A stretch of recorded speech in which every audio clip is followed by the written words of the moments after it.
Howdy, how y'all doing tonight? This is number 29 in a row. Tomorrow it will be the last one, and we'll see how it goes. Actually, let's see how it goes tonight. So here's my question for you. Whether you are a leader or whether you're just, someone who wants to basically take care of your own life, what are your intermediate range goals? And that's not a question that you hear asked all that often. Someone may ask you, well, what are you looking to do? I mean, what do you want right now? Well, I want to, have a little bit more money, or I want to get a new car or something like that. That's a close goal. Or they will look long range. Well, in 10 years, I want to own a big corporation, have 100 people working for me, or I want to be traveling all over the world and retired. And, those, depending on how you look at it, those aren't bad goals or, necessarily. They're not necessarily directed, but they're not necessarily bad. But the question is, what about the intermediate goal? Intermediate goals basically are something from up to 6 months to maybe 2 years. What are your goals for that, and what are you going to do to try to get to those goals? And that's where things get a little tougher for a lot of people, because when you have to really put some things down on paper and focus on the different steps, maybe it's a once a month thing, or maybe you look at everything as a quarterly chunk of, something we have to get done in this quarter, or something like that.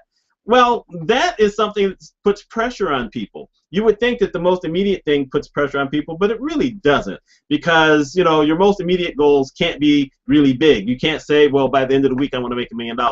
No, you can't do that. Well, you could if you were already rich and you had that thing already going, but for most people, no, that's just stupid. But to say, well, I want to have $1 million in the bank in 5 years, well, that may be plausible. It might not be plausible if right now you're working a job that's only paying you $7.50 an hour and you don't have a plan for how you're going to get to a place where you can make that kind of money. But still, $1 million in 5 years is attainable for a lot of people. You may not believe that, but it is. But it's that idea, the step-by-step, how are you going to get there? And sometimes it's easier to find something in the middle and use that as a stepping stone. So, as an example, one of the things that I used to do many years ago was I had the yearly goal.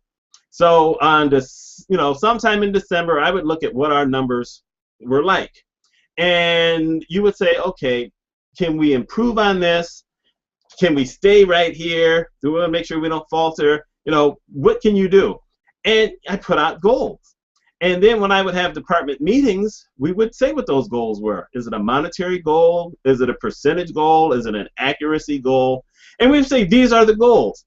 And these are the types of things we have to look at. So, are we going to have revenue increases? Do we think that's going to happen? Is that going to impact things? Is there a way for us to become more efficient so that we can get to more of these things? Are there certain things that we have to look to take care of to get that out of the way because it impedes our overall success?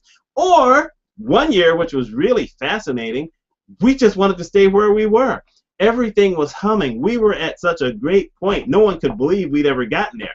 The thing we had against us was that there was a part of our progress, if you will, that we weren't under control of. There was just nothing we could do. It was up to another department. And at the time where we were humming, that department was really doing well. And over the course of that year, of course, things happened, and they lost some people, and they just couldn't keep up, and then it impacted our numbers, and that's just how that happens. I lost a person for a while. I got someone to replace later on, but so there's certain things that go out of your control, but that really wasn't the issue. The overall issue was we came up with a plan. We had a directive. We knew what our goal was. We put out there what we thought needed to happen. And what was interesting is when a couple of these things happened, I actually had written down the plan. And I had it down, and I said, we can maintain this if this doesn't happen and if this doesn't happen. And lo and behold, both things happened. Thing is, if you're keeping an eye on what your business is or what your life is and, what goes on, Dr. Phil says track record, and I live by that all the time. What a person's track record is more of a determinant on how they're probably going to turn out than anything else. Can people change? People absolutely can change. Do people change all that often? Not really. but you hope that they do, and your hope is always positive. At least I always hope it's positive, but sometimes it's not. But at least you have some kind of idea, so when things happen, you know what happened. If it was an infrastructure thing, something that you could fix, then maybe you address that early because you said, you know what, there was a possibility that could happen. But intermediate goals are always as important as the short-term goal and the long-term goal. And they're easier to work with because, like I said, you can set time periods. Maybe you have something you want to get completed in a 6-month period of time. So now you say, and this is what we have to accomplish in every month so we can get there. The same works well for a year, it works well for 2 years.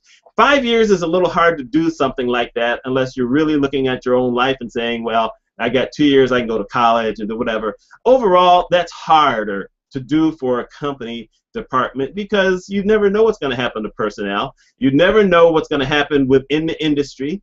So that's harder to do. But usually you have some kind of control over a smaller period of time. And maybe you can make some other predictions. Anyway, this is my thought today. This is kind of a leadership thing. This really is a leadership thing because it's certainly not going to be the employees who are going to sit there and say, you know, we should have this thing done in 5 years. It's not going to be, or 2 years, or 1 year, or whatever. It's leaders who have to address this. Yes, hopefully you will ask your employees or talk to them about the goals and certain things and see what they have to say. Maybe they can help. People can always help. But, you know, this is something that we leaders have to think about. Right now, I have to think about that on my own. Where do I want to be in basically a year and a half? I mean, am I still going to be consulting for the same place? Because as long as I'm consulting for the place I'm consulting with right now, there's pretty much nothing to do as far as a long-range goal except or unless I have an end date. And if I have an end date, then I can actually plan something for after the end date. And I can put some things into play before the end date to help me get beyond. So, yes, I'm actually planning my next 2 years or year and a half because I want to keep things rolling. I'm in a good place right now, business-wise and personal-wise, and I want to keep it going. I want it to grow. I want it to expand. Did I happen to mention some videos ago that I want to have $10 million in the bank? Well, it's not going to happen in 2 years, but you know what? 7? That's kind of what I'm shooting for. Yeah, let's see if we get there. And you know what? If you want to get there as well, find a way. Talk about it. We can do that. This is Mitch Mitchell.